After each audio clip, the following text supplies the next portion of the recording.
used for the future, and I'm just concerned about, or have we ever had any discussion on that? I think Mr. Chapman wants to answer that. Go ahead. Through the Chair, I'll answer in two parts. First of all, there's also the segmented disclosure notes in the financial statements, which do provide additional detail and is subject to audit. I think the history behind the gas works is that, as you know, there was a lot of sensitivity with the OEB around cross-subsidization within the gas utility and also from our competitors. And so this was one way that we could demonstrate that we are maintaining compliance with reporting standards in gas in particular. But I guess that's an area we could look at if we could save a lot of audit dollars and not have a report on that. That's an area we could look at. We're not required by any legislation to do it. That's right. It would get the same scrutiny as our other utilities. So that's something I just leave for it. Finally, I wonder, Matt, if I could get you to just, when you talk about materiality of $4 million, what does that really mean? What, what to the common person? What? Well, at its base, it means that if there were errors that were uncorrected, either individually or in aggregate, that are less than $4 million, we could still issue a clean audit opinion. And to provide that in some context, we would say if your total revenues were higher or lower by, less than $4 million, would a third party reading the financial statements of the city come to a different conclusion as to the size and scope of your operations? It doesn't necessarily speak to the effectiveness of the operations or anything like that. So when you compare the $4 million to the $400 million, you can see that looking at it from a one-page perspective, it's the sort of the level of scoping that would be required to do our work. So I don't suppose this would happen, but we could possibly have errors, but if they're corrected, you're still going to give a clean report. Oh, absolutely. Yeah. Thank you. You're welcome. Councillor Marsh.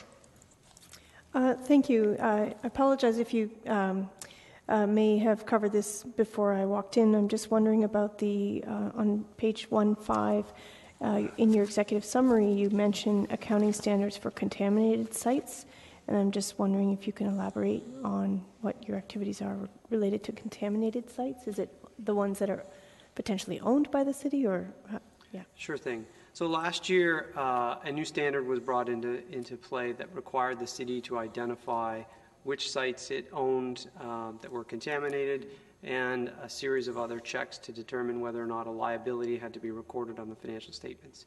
Staff went through a significant process to go through that and make certain assessments along the way, and we audited that assessment last year. For the current year, we'll be really updating our understanding of what was determined last year, looking for the identification of new ones, and making sure that the conclusions that were made last year are still appropriate. Okay, and my other question is about the other entities mentioned on 1.9. So some of those are organizations that have separate boards, and my understanding is that your audits would then need to go to those boards for final approval. Is that right? But then do the audits come to City Council as well? Yes, we do report to those boards directly, and then we issue financial statements and our audit opinions on those financial statements directly. Then those financial statements are then included in the city's consolidated financial statements. So sort of indirectly they come through this committee here at the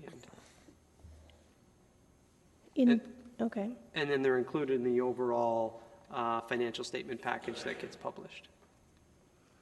Okay, so thank you. That's good. Sorry, I want to make sure I answer your question. Sure. Yeah, you did. Yeah, thanks. Okay, those appear to be all the questions. So thank you very much, Matt. And at this point, we're going to take a 5-minute recess because Granicus, our web streaming has stopped functioning, and so staff need to do a reset on it. So we'll take a 5-minute recess until we're back up and running.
Okay, we'll resume our Audit Committee meeting, and we'll move on to item number 2, the 2017 Service Review and Internal Audit Work Plan. And Karina. All right. Good afternoon, everyone. Sorry, hold on. Thank you for catching that. We did not do a recommendation, so moved by Councillor Fernandez, seconded by, actually it's committee, so I don't need a seconder. All those, any discussion? All those in favor? Opposed? That's carried. Now item number 2. Karina. All right. Thank you. All right. So I'll be taking you through the Integrated Service Review Work Plan and the Internal Audit Work Plan as a subset of that. So as you know, the goal of the internal service reviews, whether they're done by myself or done by others in our departments, is really to protect our city assets and interests through 3 different types of activities. Ensuring that our operations are effective and efficient, ensuring that there's controls in place to protect our assets from loss, and ensuring compliance with legislation, policy, and procedures.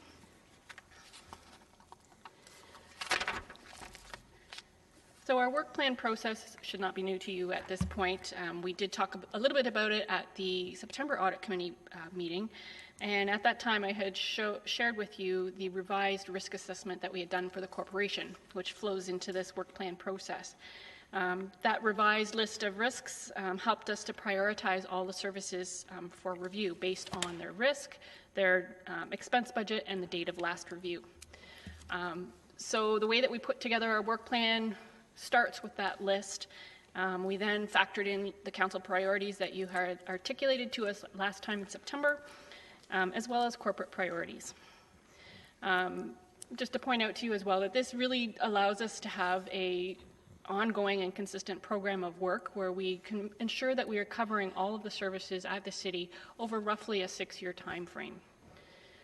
Just a reminder to you today that only the internal audit portion requires your approval today, but I will be sharing with you, just for your information, some of the other service reviews that will be taking place as well.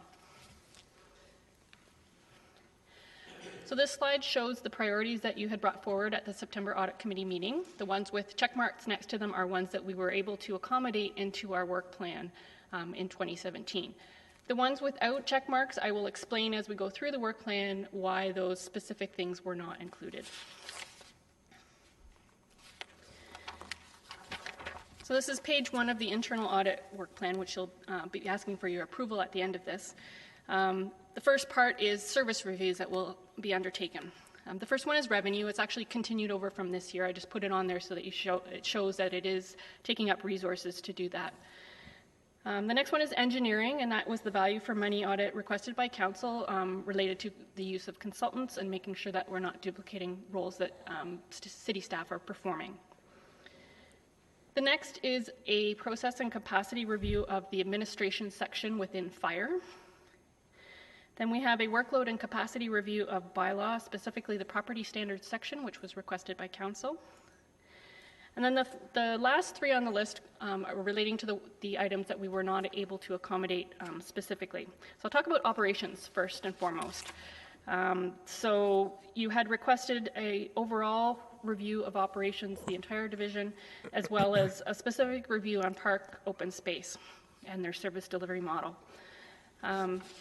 We have done an overall review of operations in 2012, and it was at a very high level. And what we found is that operations is now 2 divisions. There are a lot of service lines within operations, and the recommendations that came out of that review, although they were useful, it was hard to really put some action in place to make significant change because they were so high level.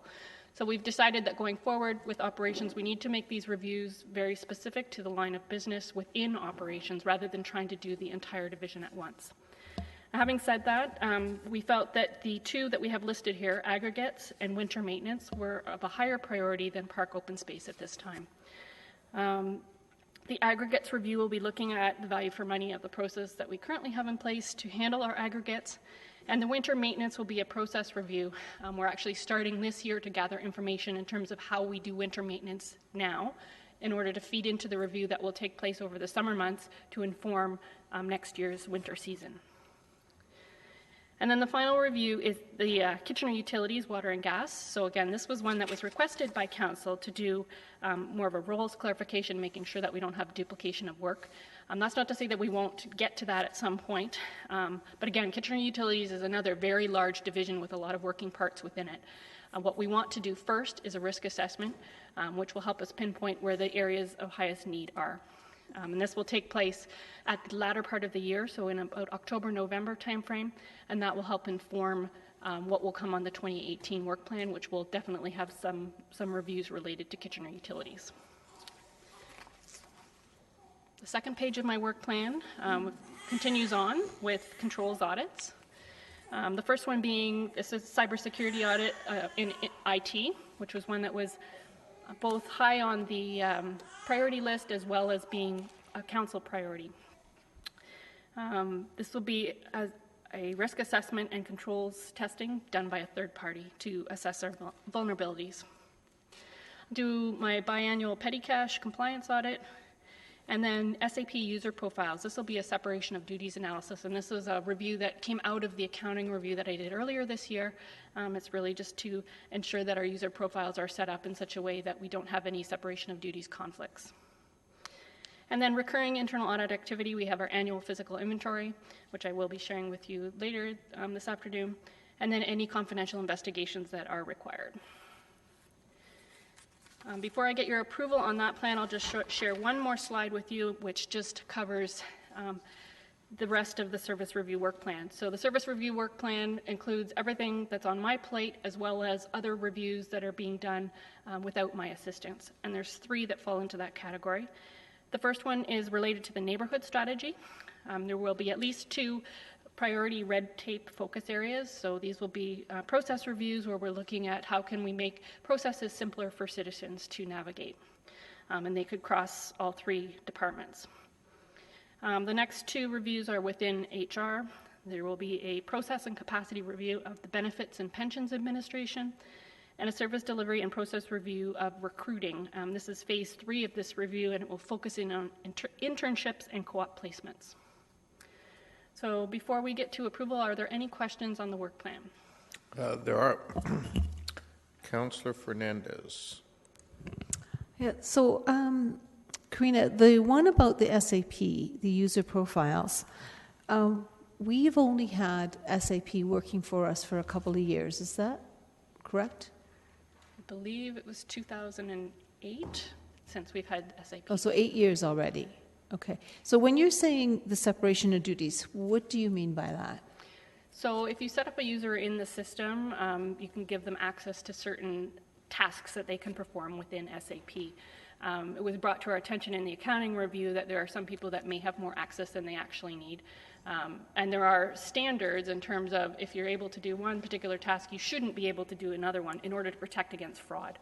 So that's what that analysis will entail, is to go through all of our user IDs and see what access they have and are there any conflicts. Okay. Would that also take a look at duplication, where somebody may be doing something in SAP and somebody else is doing something very, very similar to what they're doing? No, that will not be in scope for that. Okay. That might be something maybe we'll want to do in the future. I mean, my understanding was that SAP was supposed to streamline that work to be more efficient and more effective. And I'm not sure if that's actually happening yet. So it'll be interesting. I'll be interested to see about the separation of duties, that part. Thank you. Councillor Marsh. Thank you. Thank you, Karina, for your presentation. You know, I want to move at the appropriate time that this work plan be approved. I do have a couple questions as well. In your list of all of the service areas, you ranked fleet and aquatics and fire emergency response as top 5 risk areas, but there's no date attached to potential past or future reviews. And I'm just wondering if you can explain that. Sure. With fleet, there will be something probably in 2018. It was on our list when we were considering putting the work plan together, but the other things just happened to be higher priority from a corporate perspective or from things that council had requested. They have a fairly established process within Fleet. There isn't, although it comes up as high risk, it's because of the value of the assets that they're dealing with as opposed to inefficiencies within their process. So I'm okay with leaving that one for now. Aquatics, we want to leave that division alone for the moment. They just got through the huge community centers review, which has created quite a bit of havoc in that area at the moment. So we want to get them settled and get the recommendations implemented before we move on to the next section within that division. And then fire emergency response, again, high risk in terms of the outcomes, in terms of life safety, and that's why that comes up high. As you can see underneath that, we are doing a review of the front office and administrative type processes to ensure that they're efficient and that we are using the resources to the best of our ability. So it's not to say that we're not doing something in that area, it's just very focused specifically on the admin section. Mm-hmm. Okay. So one thing that would be helpful for the next iteration of this chart would be your, your projections as to when you do anticipate including these in your next reviews.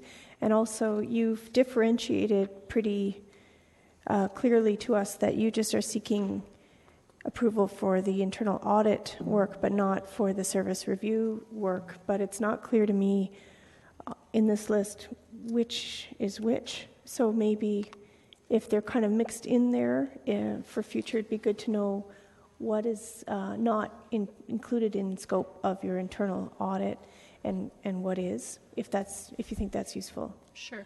Typically, the larger comprehensive reviews will involve me in some format in conjunction with the service coordination and improvement manager from the department. If it's a smaller scope review where they're doing a process review or a capacity review, then those are types that they can take off and do on their own if they have capacity within their work plan. Yeah. So it's not to say that I can go through and say, well, aquatics belongs to me or fire belongs to them. It's more of what's the scope of the review that we're trying to accomplish. Do we want to accomplish them all in the same year? Do they need me? If not, then perhaps it can be still accomplished by using other resources. Mm-hmm. Okay. Well, it still would be helpful to see then if it's going to be including you in your work or not, I guess. So yeah. Otherwise, good work and thank you for all that you do. Okay, that appears to be all of the questions on this part. Did you want us to deal with the motion then now? Yes, please. Okay, somebody want to move that? Councillor Marsh, any discussion? All those in favor? Opposed? That's carried.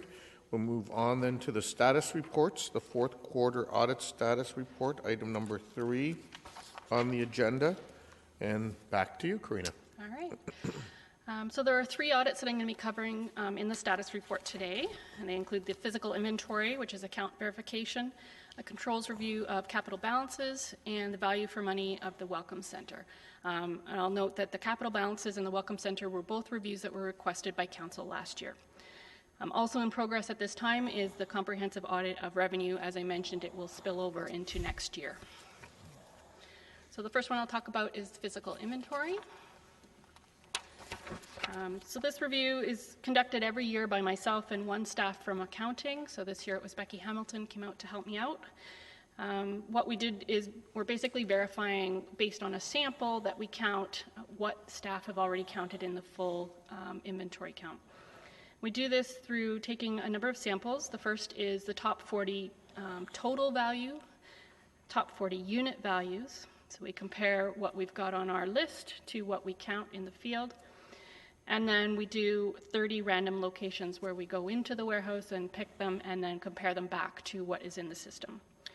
So this sample size ensures that we have covered 24% of the total inventory value to verify. So during this year's audit, there were 5 variances found out of the total of 110 parts that we sampled. which resulted in an additional $6,000 write-down, which is quite small and is similar to other years. Now, in the past, we've always included a total write-down for the physical inventory day, so everything that staff have written down, as well as what we found during the verification accounts. We felt that this year we would improve that by giving you a broader scope of what has been written down throughout the entire year. So I've gone back and pulled those numbers for 2014 and 2015, and the year-to-date number as of October 15th for 2016. So as you can see, the 2016 number is quite in line with 2015 and considerably lower than 2014. It represents 1.1% of our total purchases over the year, which is a very low shrinkage rate. The industry average is 2.5%. So in terms of those write-downs, we break it down into controllable stock and uncontrollable stock. Controllable stock represents everything within the warehouse that store staff has direct control over in terms of dispersing it to other staff at the city. This resulted in a $4.6 thousand write-up, which is consistent with other years. And you may be asking yourself how we come about having a write-up. This is simply due to human error, either in terms of the quantity that is put in when we receive the goods or when we relieve inventory, or sometimes vendors will overship parts as well. The uncontrollable stock, which makes up the bulk of the write-down, is stock that is outside in the yard at the COF, so it's still locked and is not available to the public, but store staff do not have direct control over it. So other staff in utilities and FM and operations all have the ability to go and take the items for their jobs, but they don't always let store staff know that they've taken them. So the inventory records do not get drawn down.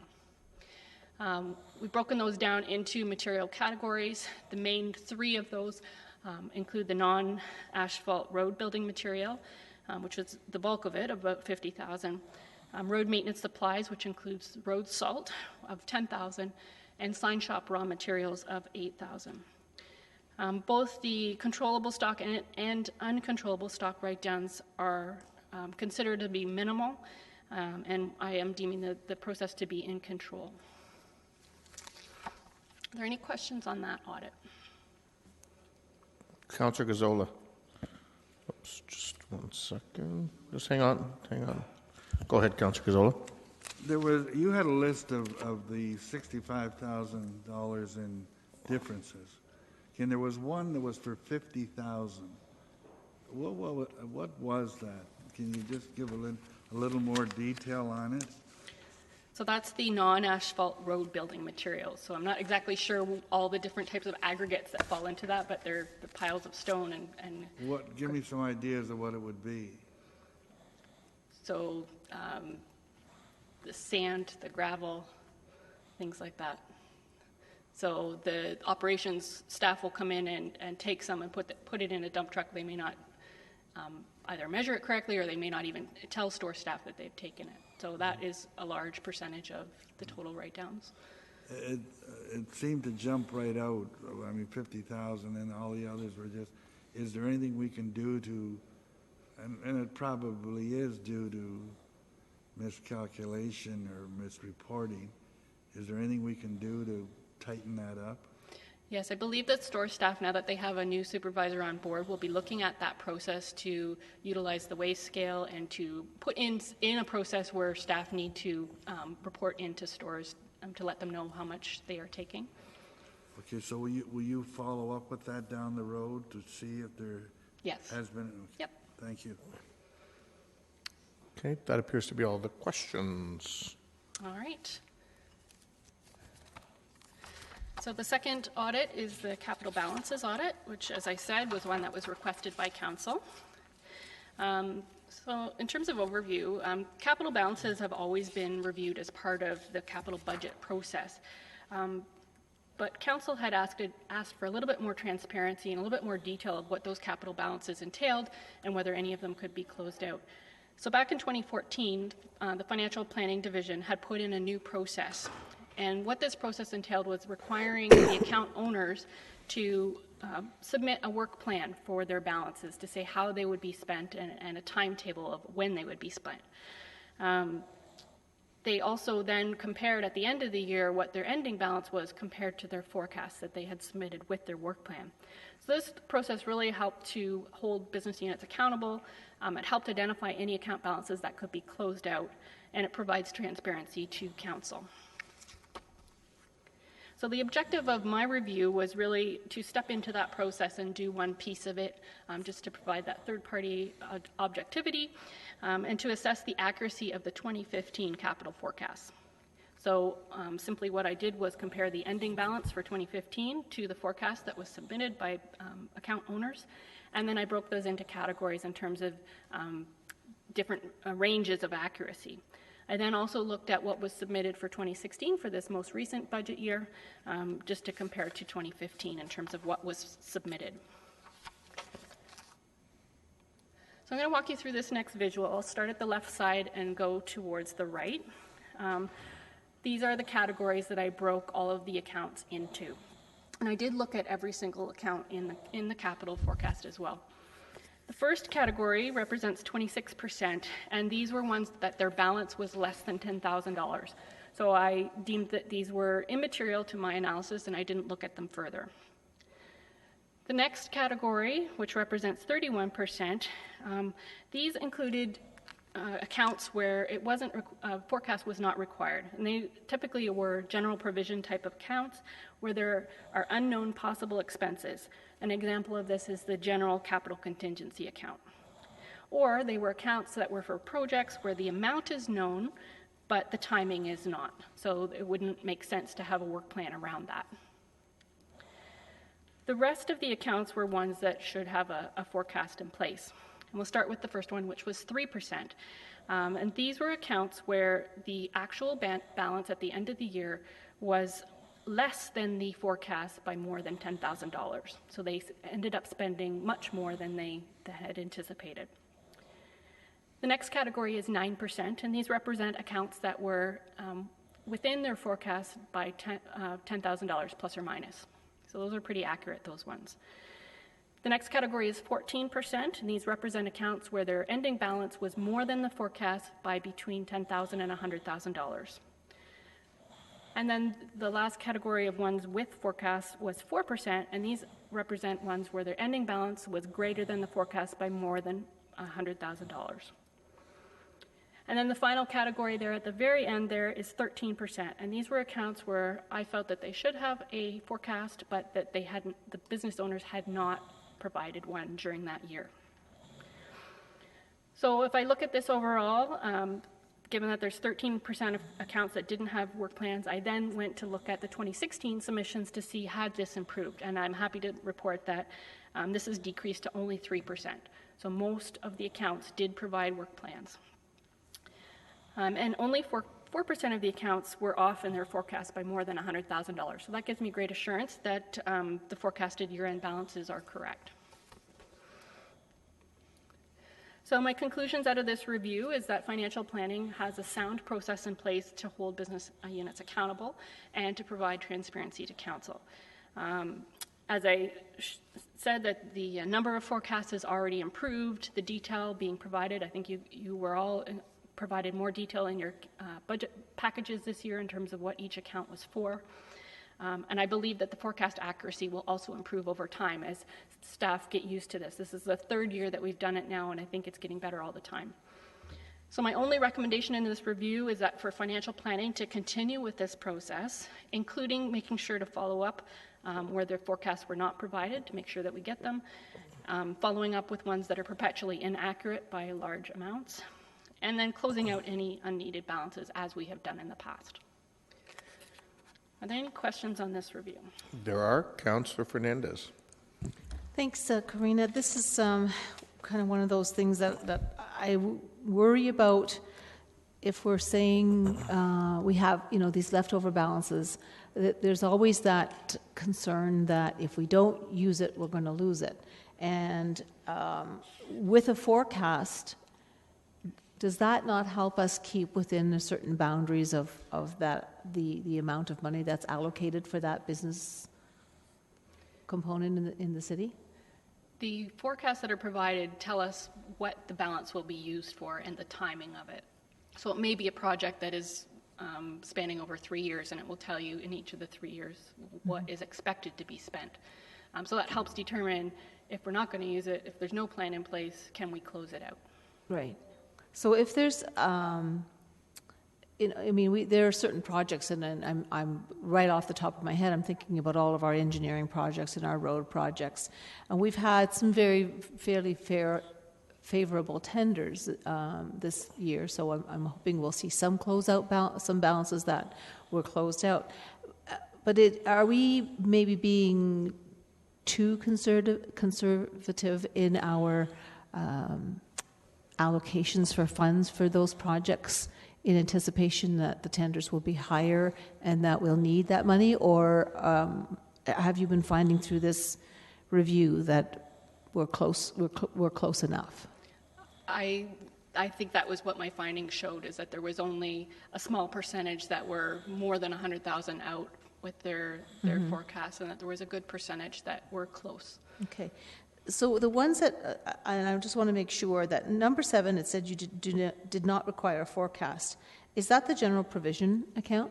Several of them are general provision accounts, and several of them are projects where we know the value of that will be spent. We just don't know the timing of it yet.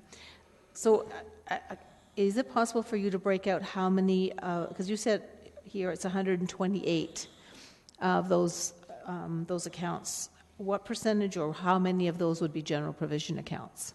I don't recall offhand, but I have the information back at my desk if you because want me to like send it. 31%, even if it's half that are general provision, that if it doesn't require a forecast, then that's kind of a pot that can be accessed on an ongoing basis for any number of projects that may not actually be within the forecast, may not be within the business plan. Is that a correct understanding? I'm going to pass that I think over that's a to Mr. Chapman question. Mr. Chapman? Through the chair, general provision simply means that we carry a balance over time, and often building components are a good example of that. So as opposed to budgeting for individual roofs in the capital forecast, we have a general provision and a plan to do roof work. I think as you saw from the issue paper this year, that general provision is actually way too low compared to the amount of roofing work required. But to your specific question, no, financial planning staff is very, very diligent to ensure that accounts are only used for the purposes approved by council. If we ever were to transfer funds or require them for some other purpose, council approval would be required. Okay, but that's applicable. I understand that that's for reserves, but I often see general provision accounts, dotted through our capital, our balances when I look through the balance sheets. And so my comment is with respect to those accounts that we understand that the purpose for which that account has been created and will only allow expenditures that are consistent with that purpose. Okay. I would appreciate, though, understanding how many of those accounts are general provision. I think that would be helpful. My understanding here is that number 1, the balance is less than $10,000, right? But we have 109 of those. If every single one of them was at or near $10,000, that starts to add up to an awful lot of money, doesn't it? Sure. I didn't analyze them further because they were close to being closed out, and they likely will be closed out once the project is complete. I see. Okay. Okay, that's great. Okay, thank you. I think I'm okay with this now. Councillor Gazzola? I just wanted to follow up on when you go to people who are in charge of a capital account and you ask them for a forecast, I'm sure they can come back and say we're going to use it all by such and such a date. But how can do they tell you what they're going to use it on? They do. Yes. So that you know that if whatever the name of the account is, that's what it's to be used on, and not for some other purpose. Yes, they all provide, most of them provide, I should say, detailed spreadsheets which indicate individual line items that they're going to be spending the account on, and time frames for that as well if it's spread over several years. Now, part of this process that financial planning does is that when the year is closed out, they compare the ending balance to the forecasted amount, and then they can go back to the account owners to say, well, you didn't spend what you said you were going to spend. Please let us know what's happening with this account. But do they follow it up sometime throughout the year to see what they spend, to see that it's what it should be? Or can it be diverted for other uses? I'm going to pass that question on to Mr. Haggie. Mr. Haggie? Sure. Through you, Mr. Chair. So if there is a tender, it would have to come to council. So council would have the say on whether it's being used as it should be. And my staff will not process a journal entry to move funds from, a parks account to a roads account, because that's not its intended use. But do we know what they're charging to that account? How do we know what they're charging to that account is something that should be in that account? So my staff review with the account owners on a regular basis the balances in the accounts, the types of expenses that are going into those accounts. Thank you. Councillor Fernandez? Yeah, sorry, I did forget a question. Number 6 on this list is did not have a forecast but should have. 53 of those were accounts. Can you give me an example? I don't have that list with me at the moment, but I can send that to you as well.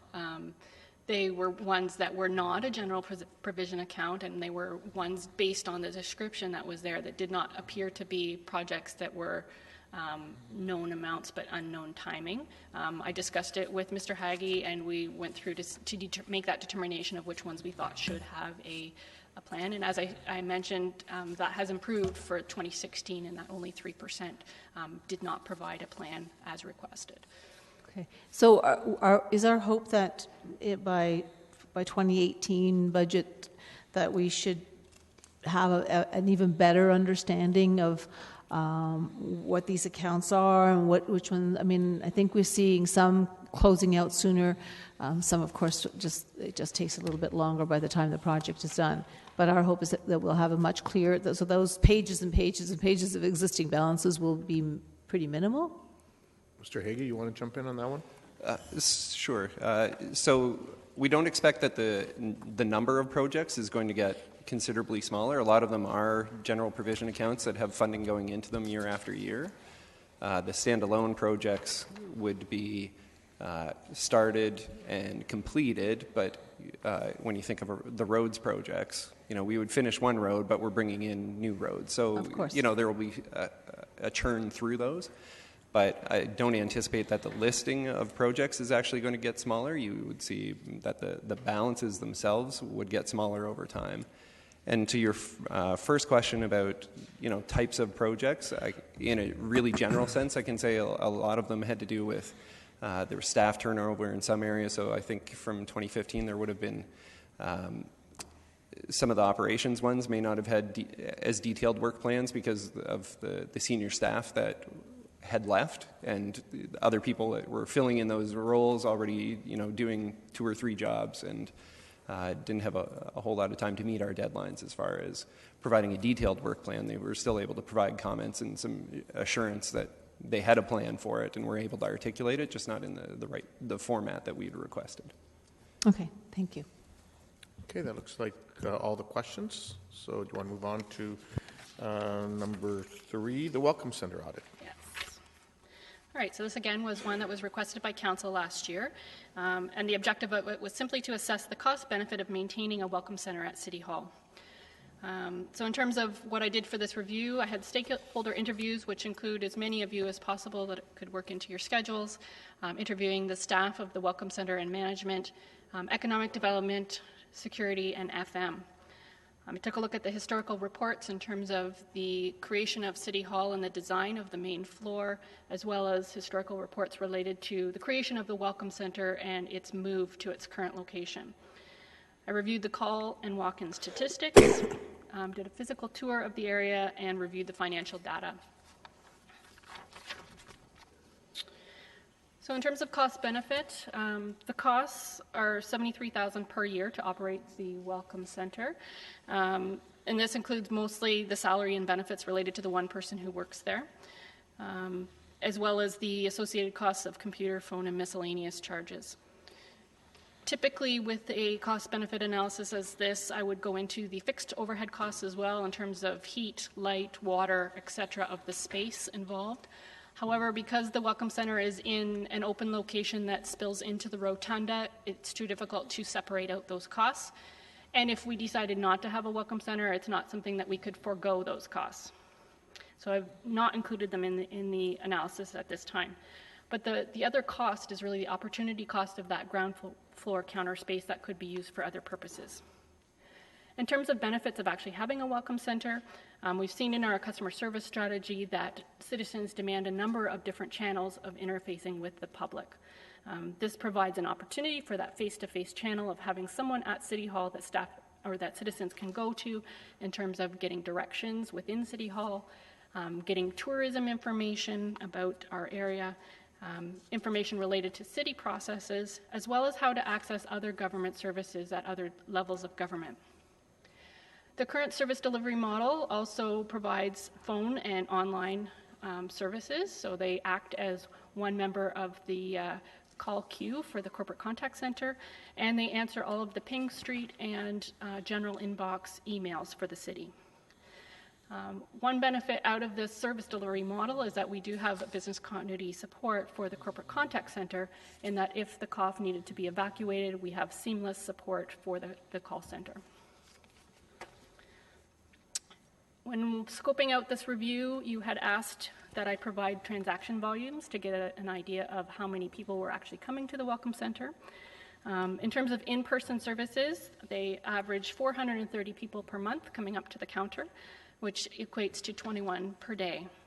And 73% of these are related to questions about city processes or directions within City Hall.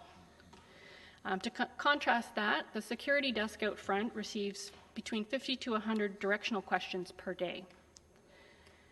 Now, they also do the phone and online services, so they receive 52 calls per day, which is in contrast to a normal call center operator who receives 100 calls per day, so roughly half. They also answer 23 Ping Street inquiries per month and 20 emails per day that they are actually answering, and another 10 to 20 emails that they're forwarding on to the appropriate department. I was asked to look at the location of the Welcome Center and do an analysis of the pros and cons of the current location, as well as pros and cons of moving it to the current security desk. So in relation to the current location, where it is located, there is a lot of privacy and it's quiet, so that allows them to answer the calls and to deal with people in person. There is a brochure display area for all of the tourist information.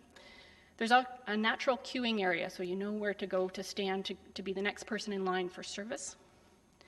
And it is a quite large counter, which gives us the opportunity for expansion of services, whether they be internal services that we provide or in relation to pending legislation from the province related to community service hubs, where we may be required to also provide federal and provincial services at the same location. The cons of this location, as many of you pointed out, is it really isn't visible from any entrance. It's kind of tucked in underneath the overhang. There's columns in front of it. The large space, or the large counter space, could be termed as wasted space at this point. There's only one person sitting there. There's an opportunity for other services to be there. The current lighting is inadequate in that it does not display the signage very well. It may seem a little bit gloomy underneath the overhang. And there is not very good signage at the entrances to direct people to the Welcome Center. Some of you had some confusion of how this center is related to the Small Business Center because it is in front of that Small Business Center and whether it is actually the reception desk for that center. And also, as we pointed out before, that the security desk really is the first point of contact for a lot of people coming into City Hall. So next we turn our minds to the pros and cons of if we swapped the security desk and the Welcome Center in their current locations. So the pros obviously is because it's the first point of contact, we would have the Welcome Center staff there directing traffic rather than having security do that. That will allow security to focus on their work. And it also gives security more privacy. I would say that the location itself, which you'll see on the cons side, it's a very open location. It's a circular desk. People can look over your shoulder and look at confidential information on the screens. And so security would have more privacy at looking at the monitors that they're looking at. In terms of the cons, there would no longer be clear lines of sight for security staff to look at all entrances and Carl Zeiss Square. And also, by not having security out front and center, there's no deterrent to bad behavior. As I mentioned, it's very open there. It may be too noisy to take the corporate contact center calls, and may be too busy as well. If we add in 50 to 100 more people coming up to the counter to ask for directions, they may not have time to be answering those calls, which then really reduces the value of that service delivery model. Because it is a circular desk, there's no natural queuing area. However, that could be mitigated with signage. The biggest con in this column really is the cost to move the elevator controls out of there to the location where security would be. I've been told by security that this is required so that they have immediate access to shut the elevators down in the event of an emergency.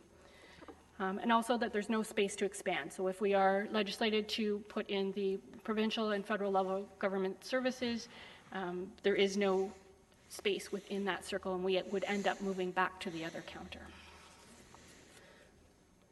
So that leads me to my recommendations. First of all, I'm recommending that we maintain the current service delivery model in terms of having the person who is staffing the Welcome Center also answer the corporate contact center calls. Keep it in the same location, and keep the same services that are currently being offered. Now, we can improve on that. I am recommending that we definitely need to improve the lighting within the area to have a light shining on the actual Welcome Center sign as well as within the area. And then signage at the Duke Street entrance and at the security desk to direct people to the Welcome Center for their information questions. I'm also recommending that staff research the costs and feasibility of wayfinding kiosks. So those are similar to the boards that you would see in the mall, where you can touch screen and find the service that you're looking for, and it will direct you where you need to go. I'm recommending that they change the name from Welcome Center to Information, including the symbol with the I in the circle. People are familiar with this. They know what it means. There was a lot of confusion over what Welcome Center really meant. Some of you had provided some ideas of providing application forms to high-frequency processes that the city offers, so being able to hand out those application forms, but not to process them at that location. But certainly giving instructions to citizens on where they need to go to hand the application form in. And then the final one, I know I will disappoint some of you on this, but I'm recommending that we do not sell merchandise at this location. The research shows that when we did sell merchandise, that 80% of it was bought by staff anyways. So we do currently stock it in our storerooms, and that is the process that staff can go to get that merchandise. We haven't had any demand for it since we moved to that process. If we included it in the Welcome Center, there are other controls that need to be put in place in terms of cash management on that level, and it's frankly, I don't find the value in it. So that's my recommendation regarding the merchandise. So that's it for this review. Are there any questions? There are a few. Councillor Marsh. Thank you, Mayor Verbanovic. Karina, thank you for this report. I am wondering, have you already got an idea?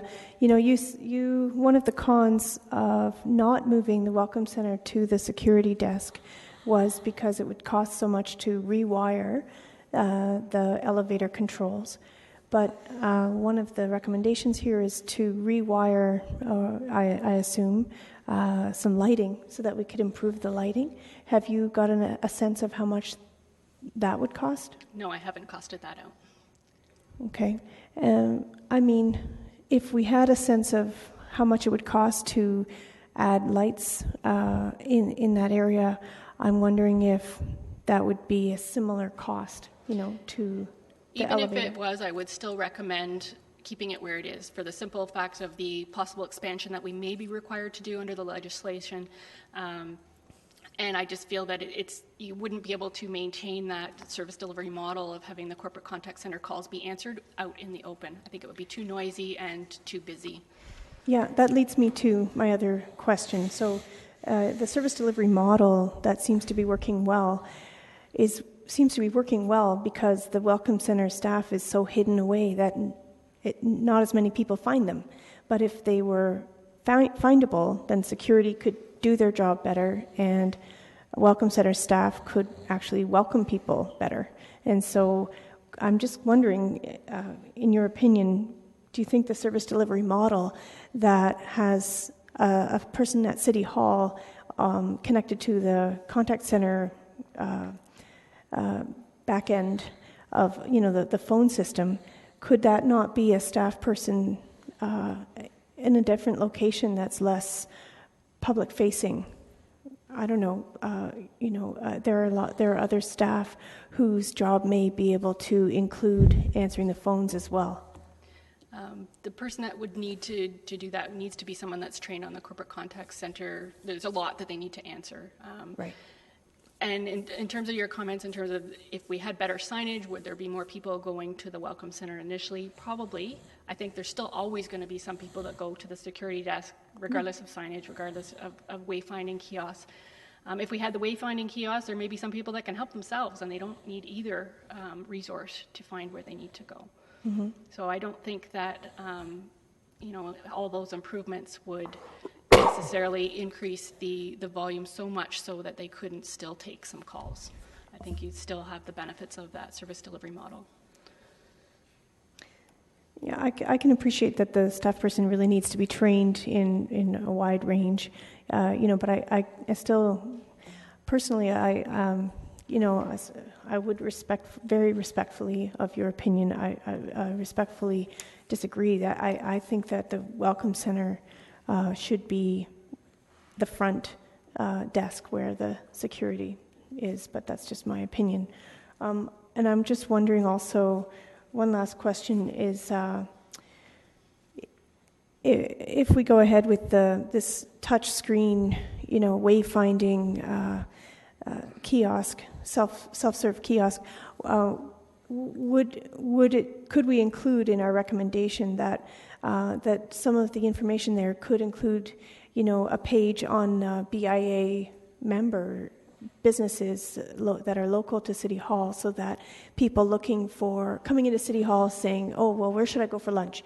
They can look at what are the specials today, or, I don't know, what are some of the retail options, so that people could easily find their way to other places in the downtown core. It's certainly possible. I don't want to comment on what the city would want to put on that board, but... No, okay. All right. Thank you. Okay, Councillor Fernandez. So you're correct when you said you were going to disappoint some of us about the merchandise. So my question would be, is there a way of the Welcome Center connecting citizens, especially our tourist industry, people who come in from our tourist industry, to a location to purchase made in Kitchener items, or items that represent Kitchener that they may want to take home with them? Yeah, and that's what I recommended in the report as well, is that they can connect them to the store staff and perhaps even have a brochure there of what's available, so that they could facilitate the process without actually stocking the merchandise or dealing with cash at the front counter. Right. Except most tourists wait until 2 days before they get on the plane before they decide, oh, shoot, I didn't buy something for Grandma, and I really should get something. Okay, I understand. I suspected that there would be a lot more processes involved than, just having the merchandise there. We'd have to worry about petty cash and that kind of stuff. With regards to the information symbol, I think that's a really good, I think you're absolutely right. People recognize that as a symbol. And would it be something that we would be putting at the security desk as, information arrow this way kind of thing? That's what I'm recommending, is that we need some sort of signage at the security desk that is more than just the name, but kind of a little bit of verbiage underneath to say that they need to go that way for information or directions or tourist information. Right. I mean, I don't think it's going to eliminate our security staff from saying, you got to go there behind the pillars over there, but again, with additional lighting that hopefully will help. When I looked at the numbers that you had, can you go back a couple of where you had the percentages of Yes, that one. So they're still dealing with 73% of city-related processes at that welcome desk, which is it's a pretty high number. It really only means that 27% is what the security desk is dealing with, right? No, what that means is the other 20-some-odd% is related to either tourism questions, other levels of government, or miscellaneous questions. Oh, I see. Okay. So the majority of them are being asked about city processes or where to go within City Hall. Okay. But the security desk, for the most part, don't really have a problem. I mean, I think anytime I've seen somebody step up there and ask a question, they've been very courteous and kind, and unless they're dealing with a situation, direct people to the right location. And I know that maybe it's not a good thing for the general public to see, security as our entranceway. They do have eyes on what's happening on Yonge Street. Yonge Street in the front. So I think it is an important location for them. Thanks for this. It was good information. Councillor Gazzola. Yeah, like Councillor Marsh, I've always sort of favored having the information and welcome where the security are, and I think this has been an ongoing thing for 25 years. But tell me, one of the biggest roadblocks is this having the access to the elevator button. Can you just explain that a little more for me? Sure. The controls for the elevator are hardwired in, so they can't be easily taken out of there. Security has indicated that they need it to be where they are sitting, so that if there is an emergency at City Hall where they need to restrict access immediately, that they can shut them down. Do we have a lot of those? No, hopefully we never do, but... Do we have any of those? No. So... It's risk management, though. They want to be prepared in the event of an emergency. Yes, Boy Scouts should be Lives are prepared. at stake. But in fairness, like my understanding has always been in dealing with the issue has not just been the elevator controls, but has more importantly been the lighting controls and all of the security camera controls, which all come into that central space. Those are less of a concern now. They are able to do that from the back room where they have the security system. Okay. It's more just the elevator controls that are a problem at this point. They have to be able to push a button. If they were in a different location, they couldn't make it to the elevators to turn them off. That's what they told me, yes. Maybe they were kidding you. But, no, okay, that's fine. My main concern in this whole issue is what the province is doing. You're saying they're talking about it. Are we at the table? Do we have some access to what they're planning to we have an opportunity to say, hey, maybe there's a lot of money involved, we can't do that? Or is this just another one of the edicts that comes down from a senior level of government and we have to put it in place at a substantial cost? Mr. May? Through you, Mr. Chair, I am aware of a committee of staff representatives from neighboring municipalities under the region. The region seems to be taking the lead on this. I don't have an update for you, but I could certainly circulate to council by email an update as to what that committee is up to in relation to the community hub idea. Well, I'm interested in that because it seems that every day we get another edict from the senior levels of government, and it comes as a surprise to us, and then we have to implement it, and it often costs a lot of dollars. So I'd like us to be at the table when they're making these theoretical decisions so that we can explain our positions. Thank you. Councillor Yanetsky. Yes, thank you. A couple of questions in regard to this. The security desk, I mean, it's got its pros and cons that you've outlined in your report. There seems to be more cons than pros. And of course, you outlined the issue of the wiring, the elevators, the costs, etc.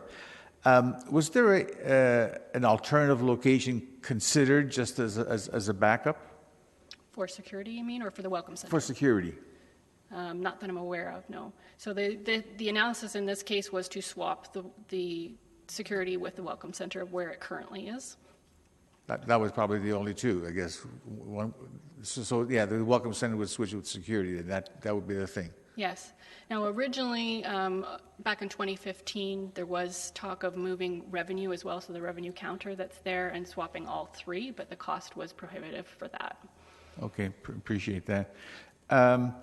The identification for the information symbol, I find that very, very important, very, very helpful, because when I go to another municipality or another building, if you don't know where you're going, one of the first things you look to is when you walk into the building is an information board or somebody to provide you with some directions, or even in a hospital or something of that nature. That's one of the first things you know, because multi-floors, multi-departments, and multi-things are happening.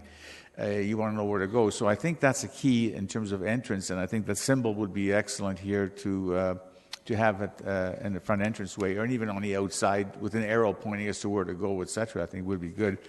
And I think, gather from your report, the location of security, even though you've listed out some issues, I think one of the major factors that is having security there is it's a deterrent for any types of problems, because when you see a person dressed in a uniform, you're going to be on your good behavior and not trying to do anything. And I think that is an excellent deterrent, and I think we probably had very few issues on that. And of course, his eyes on the square and other streets, etc. I think it's excellent. So I'm happy with leaving everything the way it is. Although it's got its negatives and pros, I think what we have right now is the best scenario.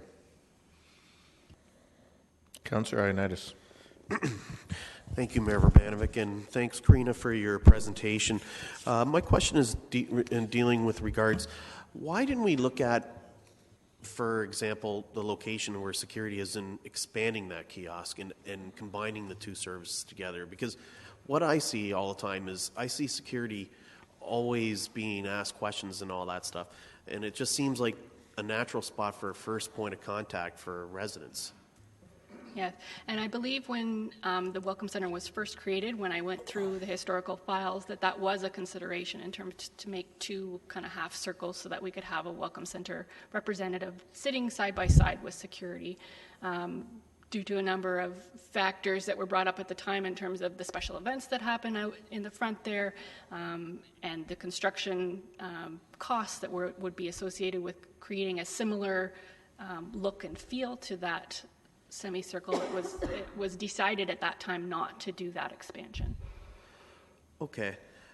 As far as the elevator controls, is there not any other form of technology? Can that not be wireless or anything like that? New elevators that are built today are, but the ones that we have are not. Okay. All right. Thank you. Okay, that appears to be all the questions. I'll just add my thanks for your work on this. I know much of the conversation that's happened over the years around the welcome desk and security and so on.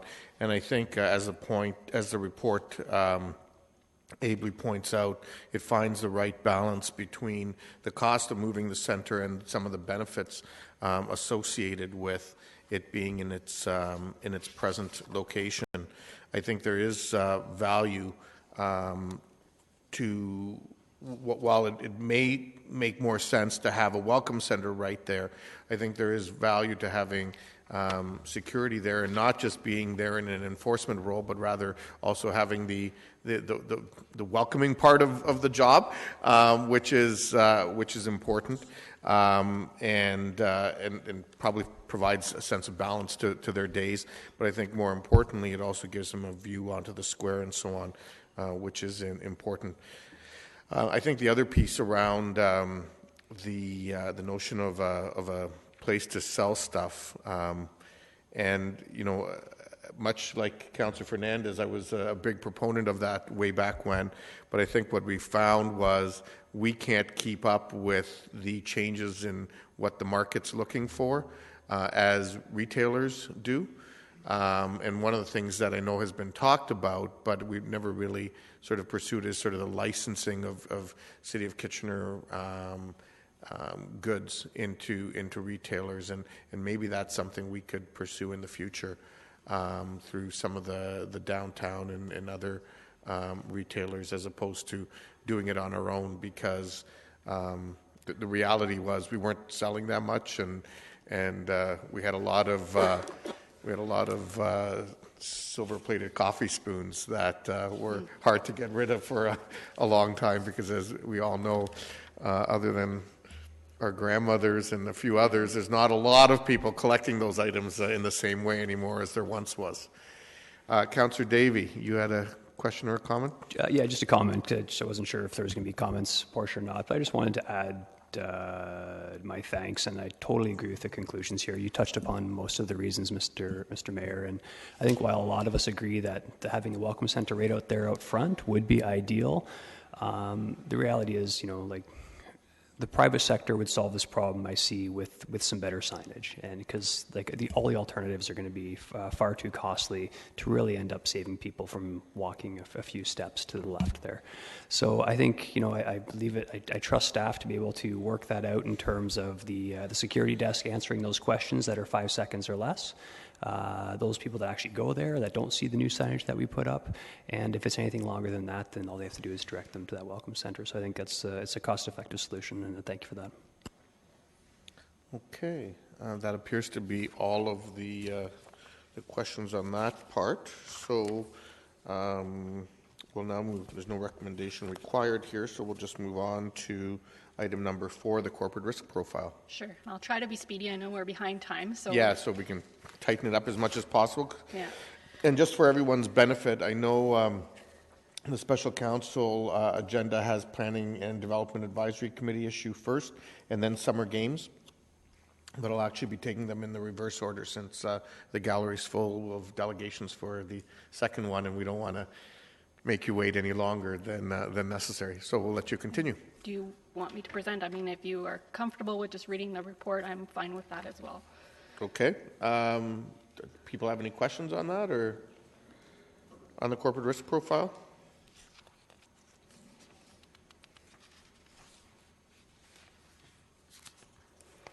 No questions on that? Is there anything you want to highlight? Just really, just briefly? the purpose of bringing it to you was for information, to highlight what the corporation as a whole sees as our highest risk areas, and that as you see things come forward to council, whether it be in the form of a budget issue paper or other reports, to kind of make that connection to say this is helping to mitigate one of these 6 high risks. So that's really the gist of it, and I've just highlighted in there what those top 6 risks are, so you can read those at your leisure, and if you have any questions afterwards, feel free. Oh, looks like there is a question. Councillor Fernandez.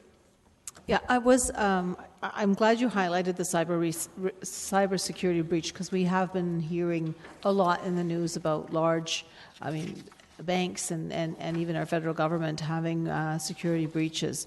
So what we're doing is we have a compliance framework, or that's what we're putting that into place? No, we do have that. So the PCI compliance framework, so that's payment card industry. So because we collect credit card information for a number of transactions that we conduct, we are required under legislation to have that framework in place, which involves regular testing of our systems as well.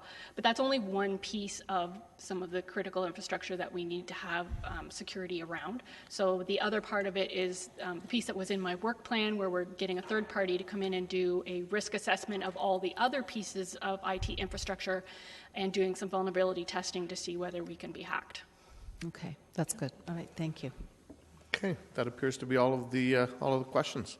Right. So thank you very much for a lot of great information and updates again today. I know you do a lot of great work with limited staff resources. So on behalf of committee, thank you for all of your work. Motion to adjourn this committee. Councillor Ioannidis, all those in favor? Opposed? That's carried. And if we can just have about 3 minutes to do the computer switch over, and then we'll start up with special counsel.